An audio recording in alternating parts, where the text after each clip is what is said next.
Today, Carl and Nick preview the Week 15 matchup as the Broncos travel to Indianapolis to play in the last Thursday night game of the season. You are listening to the Scout's Eye Preview Huddle Up podcast.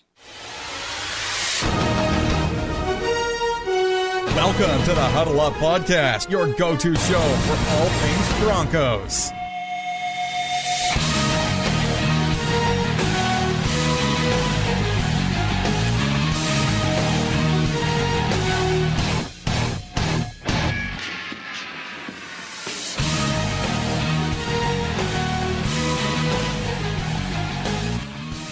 Once again, Broncos country, it is time to huddle up. I am Carl Dumler, and with me, as always, we have Mr. Nick Kendell. Nick, we won. Hey! Hey, yeah. I have such mixed feelings on this. I was watching the early games, and I'm watching them play out almost perfectly for the Broncos to get up to that number 2 pick, and then we go out and win. But it's hard to not say, hey, we won. Like, how could you be mad about our team winning? Not only winning, but winning in that fashion. I mean, a shutout, I am absolutely taking it with this jury of a season. I mean, it shows that you got hope, and there's still talent on this team. We're not the Cleveland Browns, you know? So it does stink in regards to draft position, but I will take a win every time.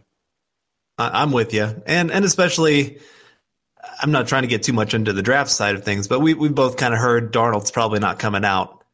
So getting up to that number 2 pick isn't as important in my mind, but it's still, I mean, it'd be nice, but it's not end all be all of things. So yeah, getting out there, getting a win, giving a little bit of hope, seeing some of the young guys show up, kind of nice to see.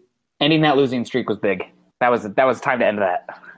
Yeah, this is how you become the Cleveland Browns, when you become acceptable of losing. It's hard to get that winning culture built, but it's easy to lose it, is what I would say. And so, yeah, getting a win, love it. Love to see the team go out there, show some fight, especially that defense. Oh, my goodness, that was something special. I saw a stat. It was Broncos are only the second team in the last 10 years to hold a team to a shutout and under 100 yards total offense. Wasn't it 100 yards on the dot? Did they change it? It might have been on – yeah, I can't quite remember, but okay. The only other team was the Chargers back in 2010. And I think it's only happened 10 times in the last 20 years. So that defensive performance, that was incredible. And you think about some of the guys that were out. D'Amato Pecco, he's been, I would call him the heart of that defense, and huge against the run. Obviously, Derek Wolfe, another just inspiring player, guy that just goes out there and lays everything on the line every single play. Both those guys out, and they still go out there and dominate. That was special. Yeah, no, it was a good game by them, and it was about time. The offense played mistake-free football, and the special teams played mistake-free football, and the Broncos won the turnover battle. And when they win the turnover battle, they win the football game. I think what is it now, 32 games in a row? Something like that, 32 or 33. Yeah. Crazy. You don't turn the ball over and we win. What? Yeah. How crazy is that? But we just want you to know that this show's focus is all things pertain to your Denver Broncos. We'll be bringing you the game previews every single week to get you ready for the upcoming game and how to be watching the game, hopefully as a smarter fan. With Nick and myself being film junkies, we'll be bringing you these previews with a scout-based perspective, breaking down the matchups from a player's skill set and X's and O's perspective. You can follow myself on Twitter at Carl Dumler MHH, as well as you can follow Nick at Nick Kendell MHH. And be sure to tweet us any questions or opinions you have, because we live for talking Bronco football. You can also follow the podcast Twitter account at HuddleUpPod. Make sure you check out ours and our co-writers' written content at milehighhuddle.com, a part of scout.com, and an affiliate of the CBS Sports Digital Network. We know you listeners are as football and Bronco crazy as we are. So please give us a click and subscribe to us on iTunes as well as Stitcher. And don't forget to share us on Facebook and Twitter. And, of course, listen to us on YouTube and leave some comments. We wouldn't be here today without you listeners. So please take the time to rate and subscribe to let your voices be heard on how you enjoy the show. Now, we have a lot to get to today, but first, we want to say thank you to our sponsor, Rep the Squad, and draw your attention to one of the coolest services for a Broncos fan out there. Rep the Squad is a jersey subscription club that lets you rep every jersey you want. With hundreds of jerseys, Rep the Squad lets you switch between your favorite stars and styles whenever you like. Adult memberships are $19.95 per month, and youth are $16.95.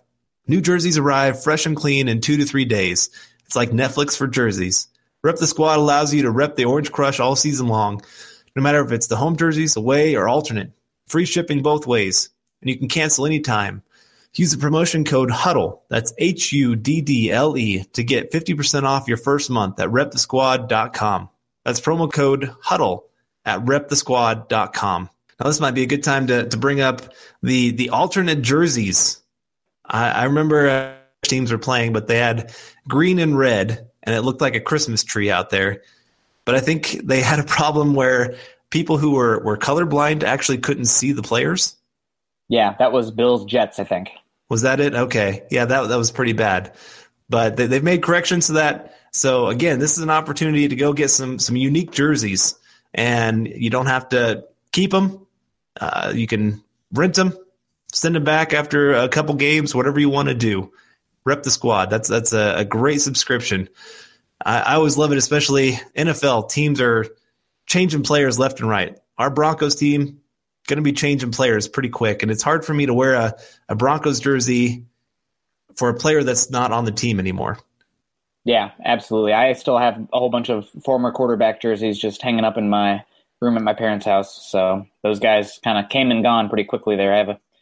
Sometimes when I visit Denver or whatever, I'll rock out that old school Jake Plummer jersey, and people will, give me the thumbs up because people still love Jake the Snake in Denver. But other than that, the Jay Cutler, Kyle Orton, Tim Tebow, those jerseys are probably shouldn't be hanging up anymore, to be completely honest. Those should be incinerated or put away or something. I never got a Mark Sanchez or a Trevor Siemian jersey. I had a little bit more foresight than that, but here we are today. And honestly, Carl, the question to have to do with the jerseys. If you could pick one player's jersey to get, who would it be and why? That's actually on the team right now? Yeah, or maybe in the future. Okay. I would probably go my boy Chris Harris. Chris Harris. All right. I love the underdog story. I love that he played for a college that was an hour away from where I went to college. And I love the way he plays the game. He's gotten a little bit more of that Talib wanting to smack talk a little bit more this year, more than I like. I kind of like the guys that always go out there and just show it on the field. But even beyond that, I love his story. I love his just desire just to be great. That's not a bad choice. I got to go with Garrett Bowles, personally. I mean, he's been struggling a little bit more down the stretch here. I wonder if he's dealing with some sort of nagging injury. I haven't seen him on the injury report, but he's had some up and down games, but I still love the kid, and I got to get that offensive lineman. And Garrett Bowles, rookie, that 5-year deal, so at least I'll get a little bit of usage out of it. But if I had to, with Rep the Squad, let's say Demaryius Thomas had a great game last week, or maybe Talib going back to Indy. That kind of worked out pretty interesting last time.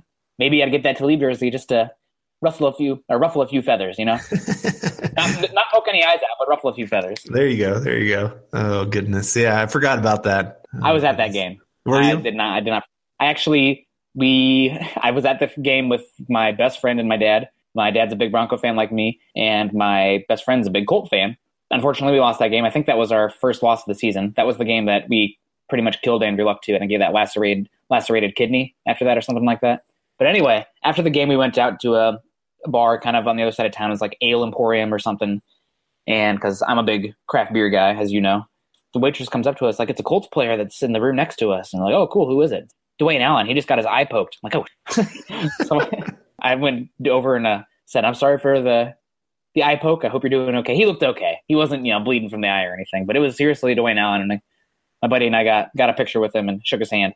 Man, those guys, you see him on TV, but when you're at the combine or actually standing next to him, you really can't appreciate just how big they are. So seemed like a pretty good guy, with the Patriots now, so he can shove off. But, that was the last time the Broncos played the Colts, I believe. We didn't play them last year, did we? No, we did, week 2. We played them week 2. So the second to last time we played them, and, perfect time to get that Talib jersey. Revenge match. I have the Tiger. There you go. Well, speaking of the Colts, that is who we are playing this week. And, I know the Broncos have looked bad other than this last week. Colts have looked pretty darn bad this year too. they have been a bottom 5 team in both offense and defense. And so just looking statistically at this game, even though it's a road game, Broncos are actually favored, 2.5-point favorites for this one. And it looks like a game that going with a little bit of momentum into it, that they maybe should actually win. It's kind of crazy looking at where these teams were starting the season, some of the hopes that they had. Colts were hoping Andrew Luck would be back by now. Did you read all the stories about their owner being pretty ticked off that he felt like he was misled on the recovery of Andrew Luck? I did, and that's when I started licking my lips saying, hey, all Colts grow up to be Broncos. Well, I mean, Broncos haven't won a Super Bowl without a Colt drafted quarterback. So it makes a lot of sense. There's definitely a lot of connections there. Yes, there is. The Stanford, the Indianapolis Colts, I mean, that would be cool. I'm not sure how healthy he is and everything, but I think it's a pipe dream, but you never know. NFL can be crazy and maybe something happens. Yeah, no, I agree. But I will say I've been impressed that I watched some of the Colts games, and one thing that did stick out is they fight to the bitter end. They are a team that has struggled to win games, but they've actually kept some tough games close. Against Steelers, they only lost by 3. To the Titans, they only lost by 4. Bengals aren't a great team, but they only lost by 1 point.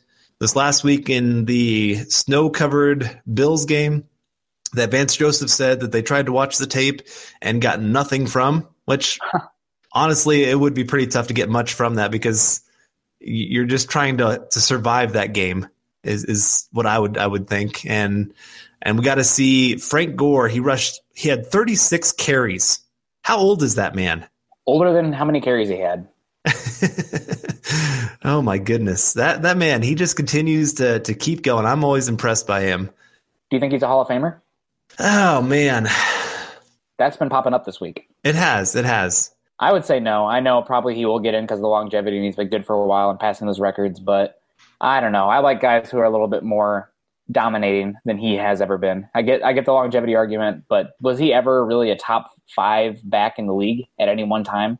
Not that I can think of. Arguably. I mean, borderline that top 5 spot, but I always like to think the guy has to at some point have been the best, or if they had other Hall of Fame guys, second best at his position. I know that's always been the longevity thing has always been against TD, and I've never really been a big fan of the whole longevity thing. To me, if they played like a Hall of Fame player at some point in their career, I'm more entitled to give that kind of player a chance in the Hall of Fame than a guy that just played for a long time and racked up stats. That being said, he's had a very great career, and it's amazing that he's still going. I remember it was one of the Maddens a long time ago. They had a mistake because Frank Gore was drafted, and for some reason they always had him as an undrafted free agent in the free agency pool. And my first thing I'd do every time I start a franchise is I'd sign that rookie talented running back from Miami. So been a good player for a long time. And or is he Florida? He's Miami, right? Yeah, I think so. Yeah. So yeah, like you said, pretty good game last week. 130 yards on 36 carries, and him and LaShawn McCoy are two guys that are perfect for that snow game. I'm actually a little bit jealous. I'd love to see C.J. Anderson in one of those games as well. I'm not a huge C.J. Anderson fan. I mean, he's a decent player, but he's not, transcendental of any sort of way or transcendent. But, that's a mutter kind of game, and that's the kind of game CJ would have. But I think that could have a pretty large ramifications on the game this week. And let's start there for this one, looking at our key matchups of the Indy rushing attack against the Broncos' young front, because they did say today that they do think Damon Pecco will be back to play. How much he'll be able to play since he has been injured the last couple of games, we'll kind of see.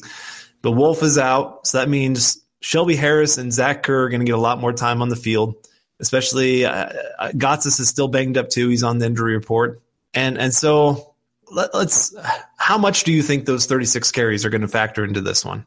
I mean, it has to, right? That was a crazy game, cold, a lot of carries, and now they're playing on a short week. Granted, they don't have to travel, but still, that's rough. And for a guy that old, I mean, it's going to add up. So I'm expecting to see more Marlon Mack this week, and maybe the Colts try to slow this game down because, I mean, playing in the cold, while it's fun to watch as a fan, and they were memorable games for sure, it's pretty tough on those bodies. So I think it probably will have a big effect on that Colts rushing game than with the team with a pretty below average to even worse offensive line. that's something to monitor. Yeah. We'll talk about that more here in just a little bit. But what are your thoughts on Marlon Mack then as a rookie running back? Were you pretty high on him for the draft? I'm trying to remember where we both had him. I had him probably about exactly where he went. I liked his skill set. He was very, a talented player in that regard. Very boom or bust, though. That was my biggest thing. Like, he could take carries 80 yards, but he didn't always show the best vision. Guy that kind of tried to push it out of the tackle box all the time. Yard run, odds are he was stuffed to the line of scrimmage. And he's kind of been that same way as well to start his career. He also is an extreme liability in pass blocking. And that is something that I noticed has continued this year. It's one reason that I think he's probably not getting more carries. And when those rookie backs, it doesn't really matter how good you are with the ball in your hands. If you're a liability as a pass blocker, they're not going to put you out there. Yeah, no, I liked him as a very good complement back, not as a workhorse back for sure. I'm with you there. There's a lot of questions of his game, pass blocking. Receiving as well. He wasn't used so much as a receiver. Can he run routes? USF didn't really have him do that. Right, exactly. So just a lot of things that were going to have to be answered that you just couldn't answer on the tape. But he is a home run hitter. And we've seen with the Broncos this year that some miscommunications have really been the downfall of this defense. And kind of these speed backs that can hit that hole in a hurry have kind of been a little bit more of their problem. So it could actually almost be counterproductive for Gore to not be in the game at times. Yeah, maybe. Gore is still a great running back. You still want him on the field if you can. But Mac, I could see him having that big play because, like I said, we got some young guys coming in. Shelby Harris, Zach Kerr. They've gotten a lot of playing time actually the last few games, and they've done really well. I think so. They have done very well, especially Harris. Kerr is somebody who kind of we were pretty high on him when we signed him because kind of that under the radar guy. And Pecco playing great, kind of made Kerr one of those inactives, those game day inactives. But he's had a chance to play some 5-tech, 3-tech, 1-tech, 0-tech for this defensive line and has played well. And Shelby Harris, while he's not great against the run, like you can run at him and get him moving, he's been pretty darn good at getting off blocks and getting after the passer. He's more of a bowling ball type. He doesn't have the length that I like and that Collar likes on that defensive line. But if you're getting off blocks and getting after the quarterback, something that we've struggled to do on the inside this year, that's valuable, and we've seen that over the last couple of weeks. Yeah, I've loved getting the chance to see these two guys get on the field, and especially Zach Kerr, because I'm with you. We were both very high on that signing, thinking that could be one that could really play out well, that he would play above his contract, and then just seeing him sit on the bench there to start off the season was very frustrating. But no, he's gotten on there and he's played well, handled himself, gotten penetration, showed up in the run game. And so, yeah, I actually, it's incredible to go from last year where we had zero depth on the defensive line to all of a sudden we actually have some surprising guys showing up and guys that will be here for the next year. And I guess so. I know this is getting a little bit to the draft side or free agency side of things, but how do you feel about the depth of this defensive line? Let's say Wolf does come back. It's solid, but I wouldn't say that it's fantastic. He had a bunch of players like Gotsis has been a borderline starter worthy this year. Preferably he wouldn't be starting because he's not completely rounded yet. If he had a great unit, he wouldn't be starting. Like if we had signed Clyde Campbell, he wouldn't be starting. But he's improving, and I think next year he's probably a solid starter, kind of that Brett Kiesel type where he's controlling that gap pretty well and can move laterally, but not the best pass rushing wise. Almost more of a 2-gap kind of guy, which is insane for the get off that he has. You think he'd be a little bit better pass rusher. It just hasn't happened yet. But it might next year. Normally it's that year 3, year 4 where those defensive linemen kind of take off, especially as pass rushers. So, there's hope there. But I like Gotsis going forward. Wolf, it really concerns me, not having feeling in your extremities and in your face, which is what I've read in some reports. I know he wants to come back, but if he is back, I'm guessing you're playing him less and less. Shelby Harris, again, probably more of a backup type, not really what I'd want starting. He honestly, I wish, I'm going to always harp on it, but DeMarcus Walker, I would rather have Shelby Harris filling that role because Shelby Harris has at least got the size to be moved around and play multiple roles and then can play that pass rushing 3-tech if you need be, or even 1-tech. Then DeMarcus Walker, he's actually showed the best his entire career so far, at least professional career last week. So maybe there'll be more there. You can never have enough interior pass rushers or pass rushers along that defensive line in general. And I really like Pecco as well. So I think we got a pretty good defensive line. I wouldn't be surprised if they added another guy in the draft or maybe a cheap free agent, but it's a pretty solid unit. I don't see that much Pro Bowl level talent, which is an issue. You see a lot of solid guys. Wolf has been borderline Pro Bowl his whole career, but on the downswing. Gotsis maybe has the size and athleticism. I think he could do something, but he's got to really take that next step. Pecco's getting older.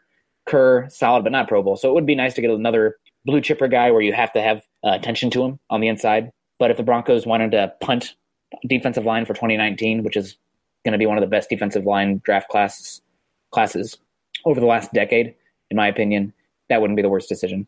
Sounds good. Well, what do you think about their matchup with this Colts offensive line? You'd kind of hinted at it earlier. This is not a good unit. Would you say that they're better or worse than the Broncos? Oh, they're worse than the Broncos, I think. Broncos are healthy. I don't know. Maybe it's a little bit comparative. Costanzo's steadier than Bowles. They get a win there at left tackle. Believe it or not, Jeremy Vunovich is their left guard, and I would say that Max Garcia is maybe even a little better. Vunovich looks completely overmatched at that left guard position, in my opinion. And Matt Paradis are probably about a wash. Kelly is probably a little better athletically wise, a little stronger, but Paradis is more refined, technical, and been in the league longer. Right guard, I'd say the Broncos have it, especially when Leary's playing, but right now it's McGovern, who's been okay.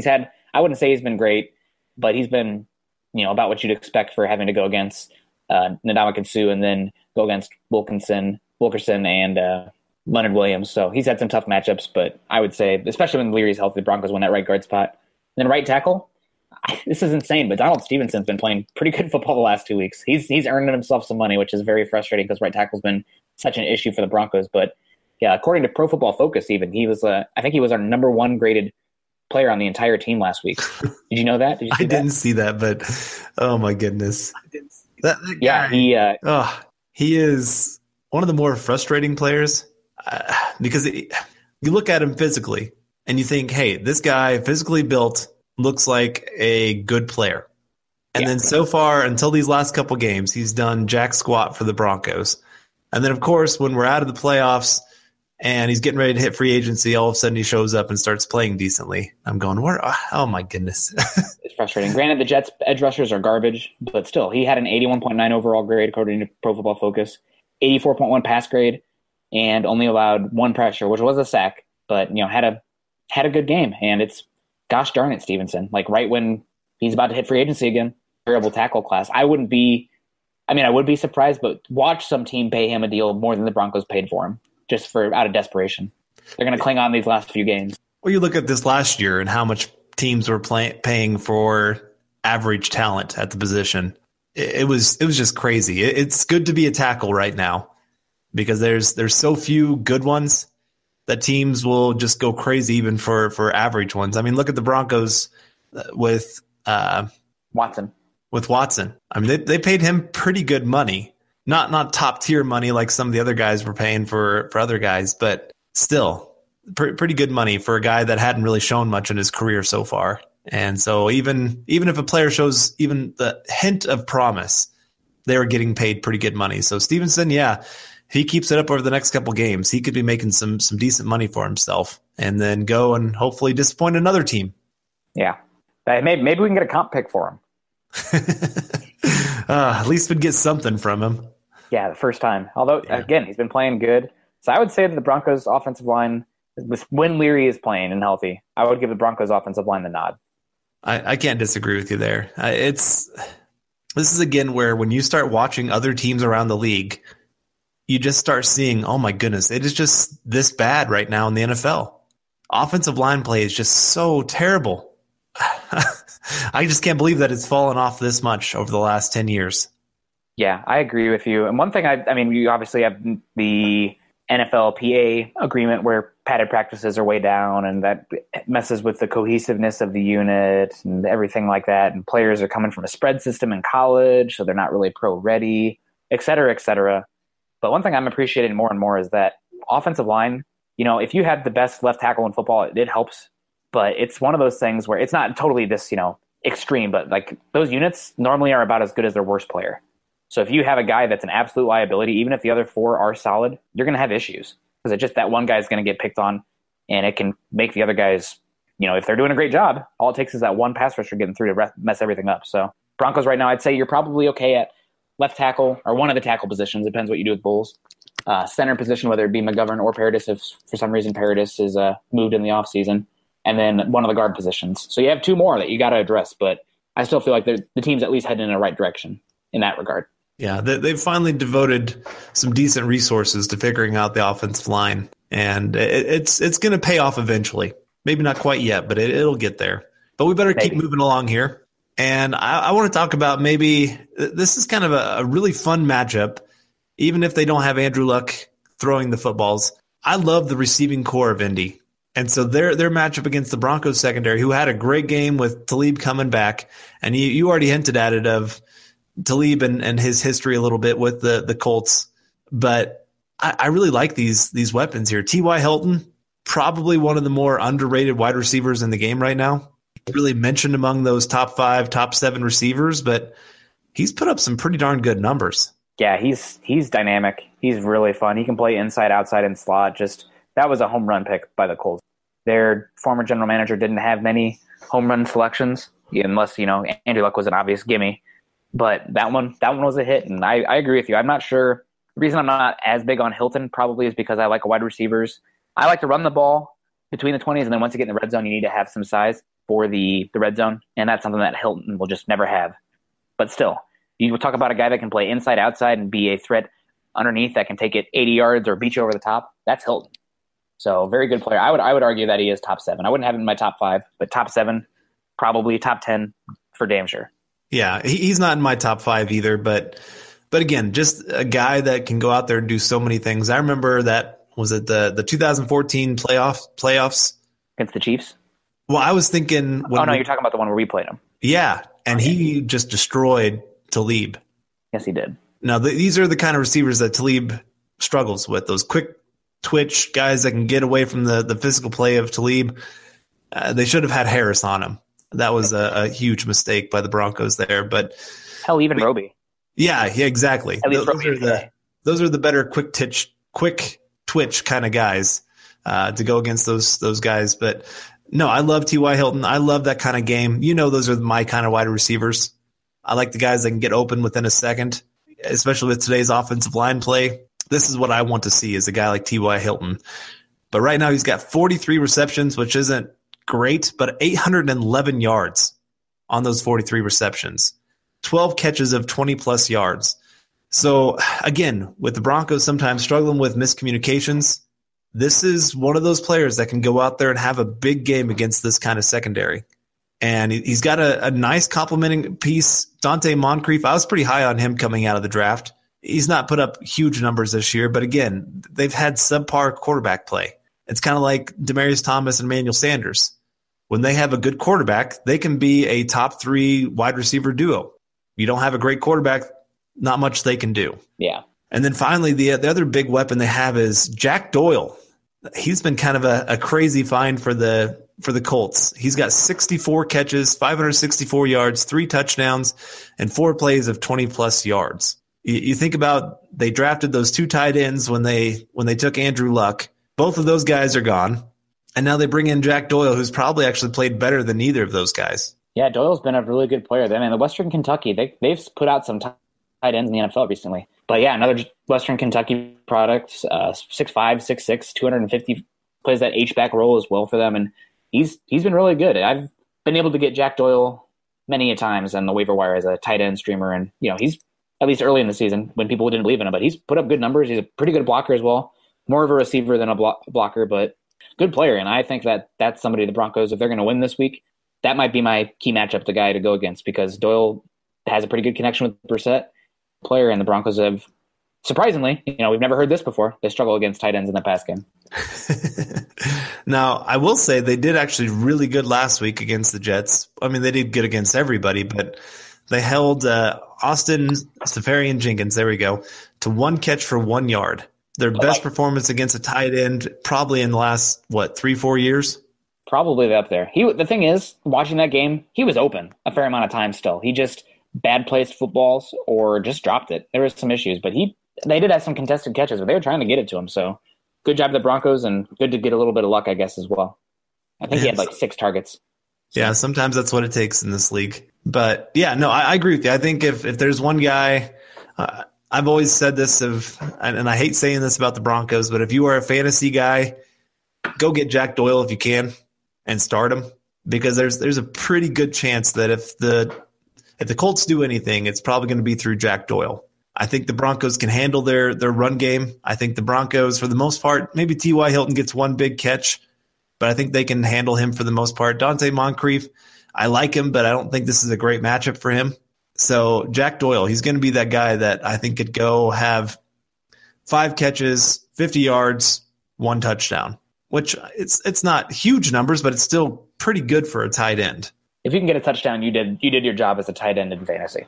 Yeah, exactly. So, I know I'm looking forward to seeing that matchup, seeing if last week was more of a fluke. Like you said, there were some times where Austin Seferian-Jenkins was open and either the ball didn't get to him, was underthrown, whatever it was, or he dropped it. So there was a little bit of luck. But still, one of the better performances. Got after him, got after the quarterback, and that's again what they're going to have to do. This is a great matchup to get 4 guys going after the quarterback, but have to remember, this is Brissett. I guess this is one of the weapons we haven't really talked about. He hasn't had a great year by any means, but he still is a huge threat to take off running. And the Broncos have had some struggles with quarterbacks that can actually run. Yeah, they're going to have to look out for him because he can extend plays with his legs. And he's another NC State quarterback, kind of like Phillip Rivers is one. And I guess Russell Wilson is half of one, if you want to say that, because he was a transfer to Wisconsin. But, yeah, he's a talented quarterback. He's got pretty good arm strength, just a little bit slow processing-wise, and just, what makes a good quarterback, processing speed and accuracy. And he's got a ways to go there to be a viable long-term starting quarterback, but he's somebody that I'm guessing he'll get a fair amount of trade discussion talk. Granted, I think the Colts probably keep him because you have the questions of Andrew Luck's health. But yeah, he's been pretty good. And I do want to point out, you talked about Dante Moncrief. He hasn't practiced because of an ankle injury, so something worth mentioning and monitoring going forward, because if he doesn't play, then you have guys like Chester Rogers, who while they're big, talented wide receivers, they're a step back from Moncrief. Yeah, exactly. Well, let's keep moving along here, and let's switch sides of the ball here and talk about the Broncos offensive line against this Colt front seven, because again, this has been one of the bigger weaknesses of this Bronco team. But I also think this is probably their easiest matchup of the year. Would you agree with that? It's up there, that's for sure. I'm trying to think of one that was as poor going over our games.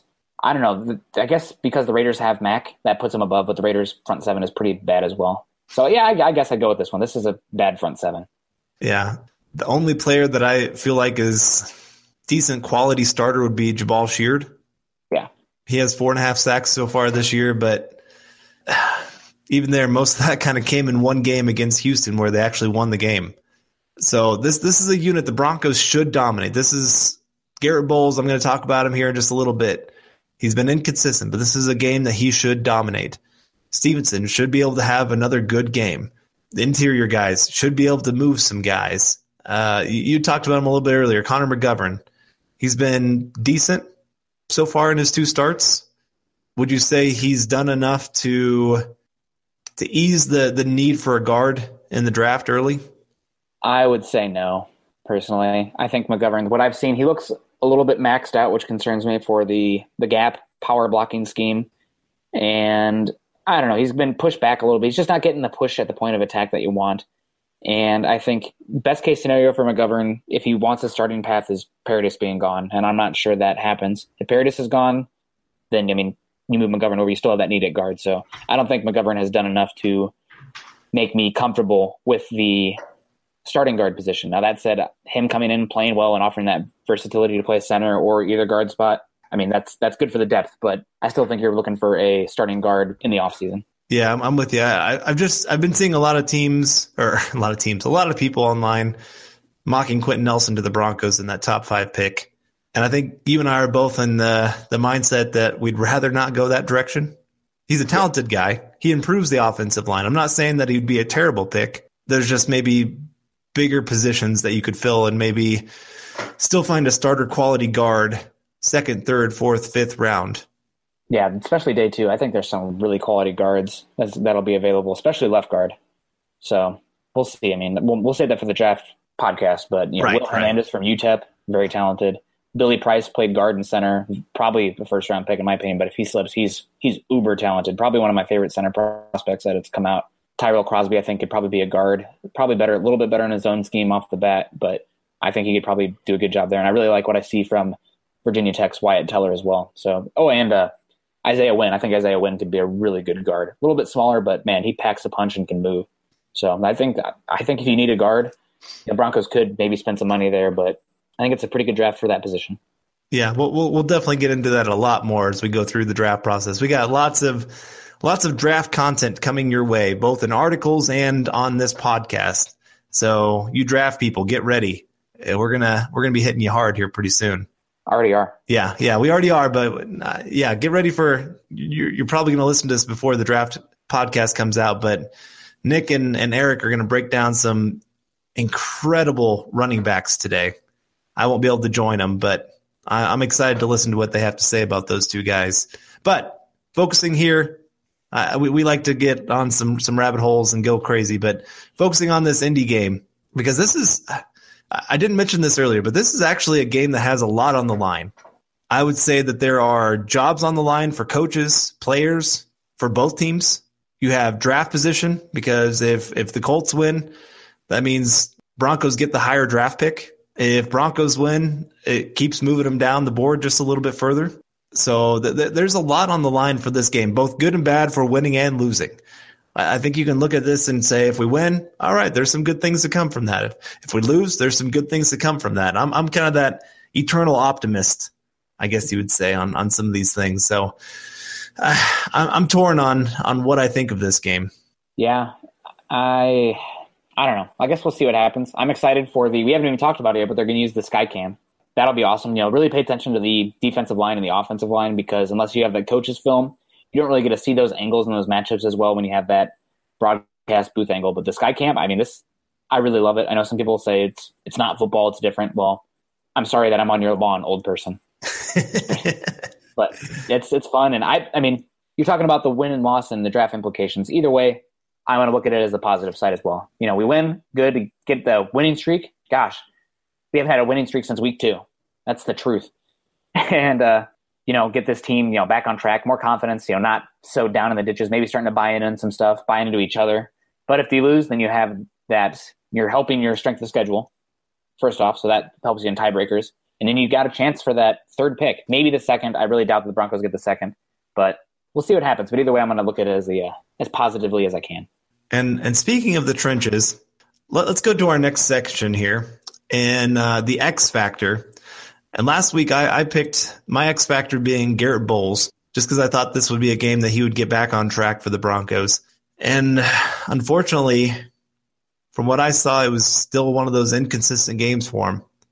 On the touchdown to DT, that was it was kind of a weird pass that just happened to end up as a touchdown. But Garrett Bowles was the guy that missed on the guy that hit Trevor Siemian, that forced him to have to get rid of it early. And thankfully, that was one of the few times I've seen Trevor Siemian really just trust that his receiver is going to be the guy to come down with the football. And DT didn't let him down. So that was nice to see, but not good to see Garrett Bowles miss his guy coming through the gap.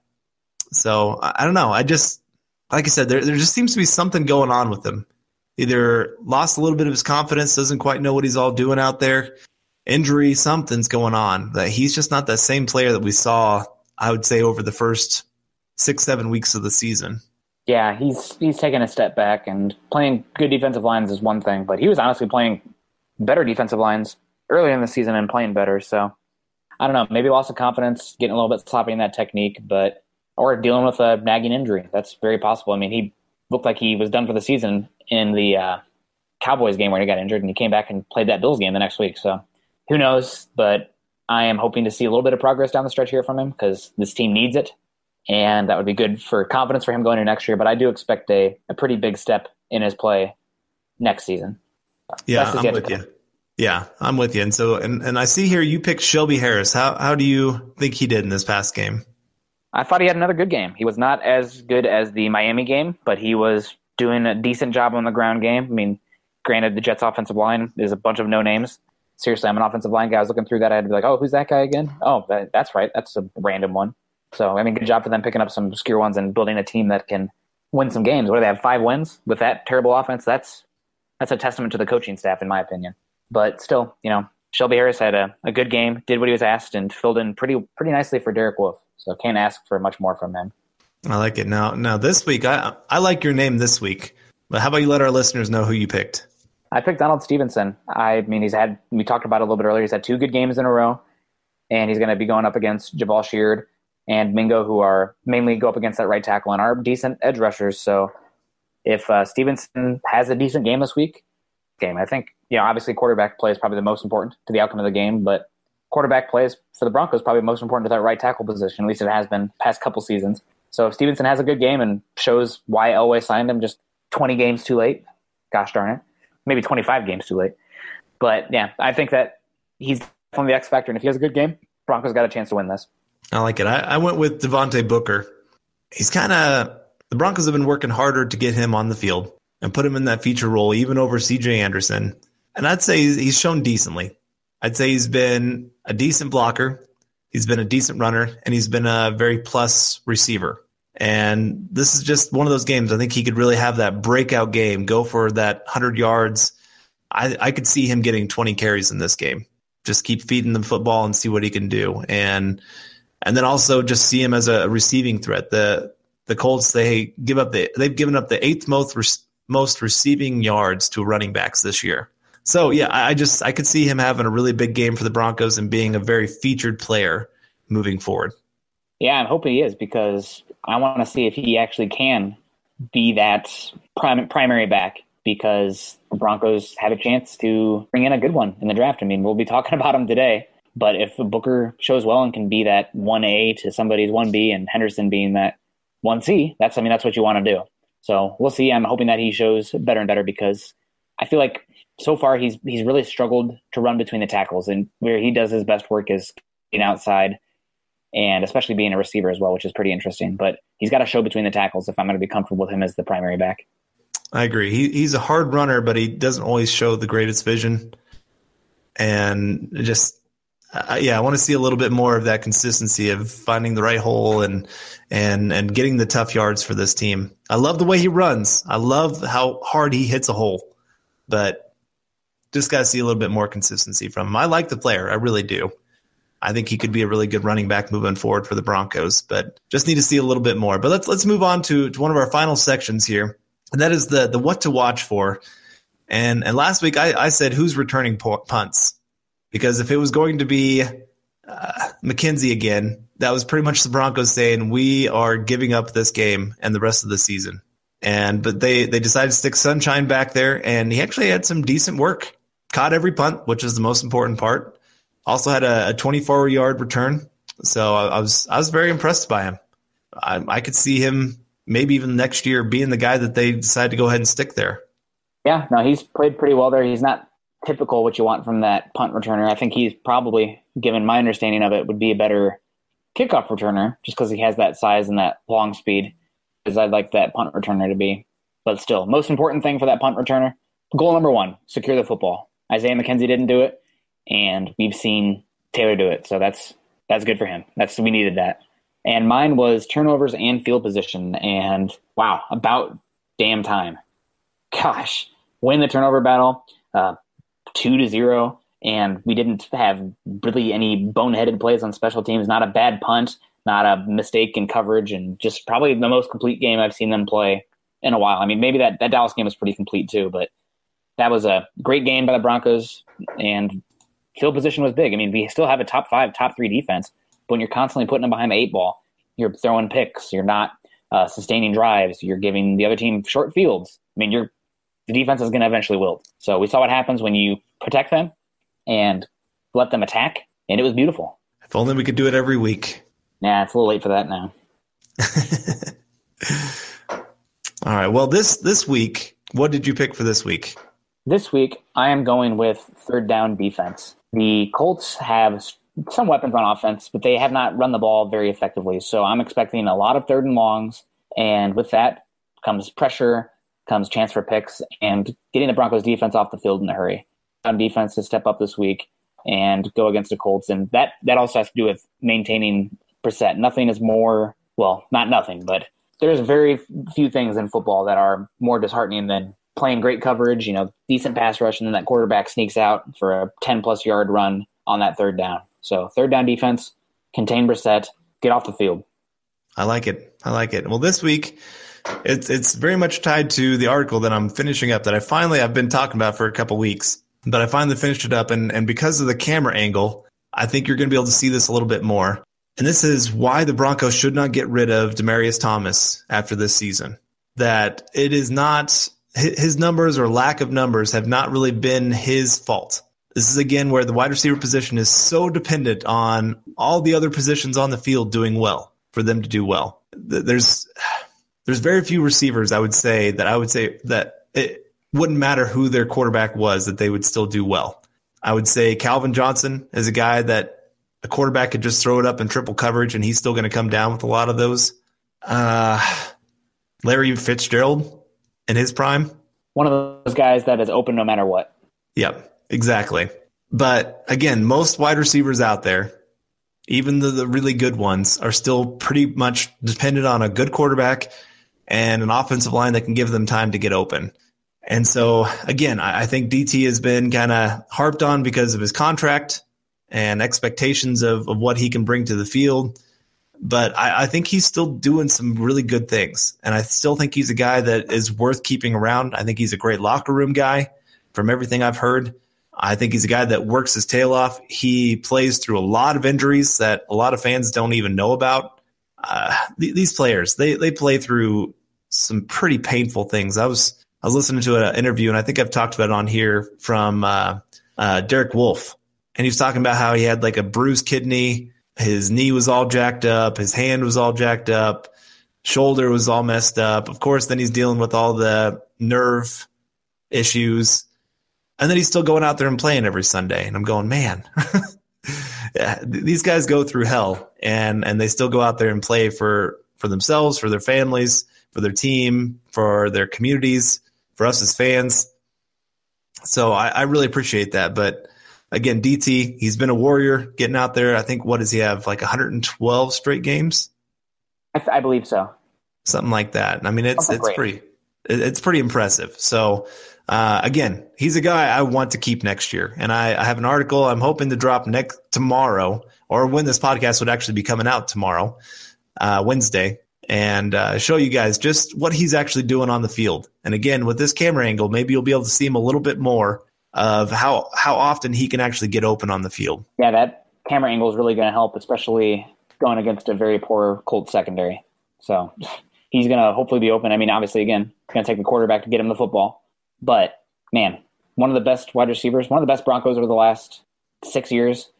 And I keep seeing, potentially moving on from DT. I'd be heartbroken. He's one of those guys that, he can be frustrating. And not always the most clutch in terms of bringing down that football. He has some pretty disheartening drops, but high volume of targets and comes down with a fair amount of clutch plays as well. And this offense is already really bad, but this offense is the worst in the NFL this season if it doesn't have DT, or even worse than the worst in the NFL.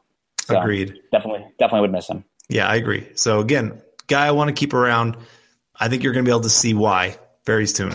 Yeah, no, I really hope they don't leave him. I hope that we can get a contract restructure and change the deal around a little bit, maybe tack on an extra year with a little bit more money. That way we can keep him around. Because I think not only is he a good player on the team, but I think he's a locker room leader and captain. Again, not an in-your-face guy, but somebody that you want to have on your team. All right, well, before we get out of here, we want to say thank you to our sponsor, Audible. Get a free audiobook download and a 30-day free trial at www.audibletrial.com/huddleup. Over 180,000 titles to choose from for your iPhone, Android, Kindle, or MP3 player. Broncos play this Thursday and Sunday. Kids are getting back from college, or you're going back home and you want to avoid your parents maybe a little bit, or you want to escape your kids being back or having break. Put in the earbuds. They can't get that mad at you if you're listening to a book, right? Or even put it on for the kids. Make them listen. That's the way to do it as well. I'm not a parent yet, but I'm sure Carl has used that trick a few times. So again, head over to www.audibletrial.com/huddleup. All right, well, prediction time. I went first last week. You can go first this week. This is Thursday night games are some of the most unpredictable games out there. Yes, they are. And Broncos on the road have been maybe one of the worst teams in football. I would say one of the worst road teams out there. So haven't won a game on the road. Yeah, they haven't won a game on the road, and Trevor Siemian has been downright terrible on the road. But again, I can't get past the fact that these Colts are just a terrible team. So I'm going to go Broncos win this one 17-13. And I'm going to go with the Broncos losing 17-13. Boom. Okay. Yeah, I think this team, short rest, coming off a win, Colts coming back home, and Brissett playing decent football. And I don't see the Broncos getting up for this Thursday night game. I don't know.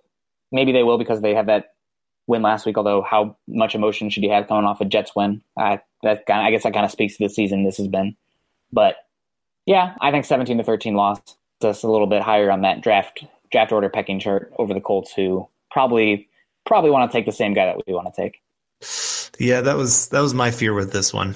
And why, again, I can see the good from winning and losing, so I'd be okay with either score. Yeah, I mean, either way, positive outlook. Well, that will wrap up the Week 15 preview of the Huddle Up podcast.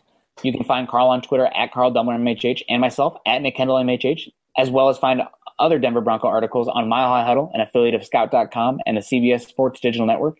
You can follow the Huddle Up podcast by subscribing to us on iTunes and for Android users, Stitcher. And check us out on YouTube. We put up the video on there as well. Love to get the comments and talking with you guys on there. You can follow us on Twitter at Mile High Huddle and at Huddle Up Pod. You can also follow Carl on Twitter at Carl Dumler MHH and myself at Nick Kendell MHH. And we love hearing from you guys. Please reach out, interact with us. It's a lot of fun to talk football. And even when the Broncos are stinking, we can have some draft takes. I've already seen a lot of boiling hot draft takes that were worthwhile on me stopping by and discussing on. Again, please be sure to subscribe and rate us and reach out to us as we love interacting with fellow Bronco fans. For Carl Dumler, I'm Nick Kendell, wrapping up another episode of the Huddle Up podcast. We hope you enjoyed it, and we will see you next week. Go Broncos. Mile High Huddle.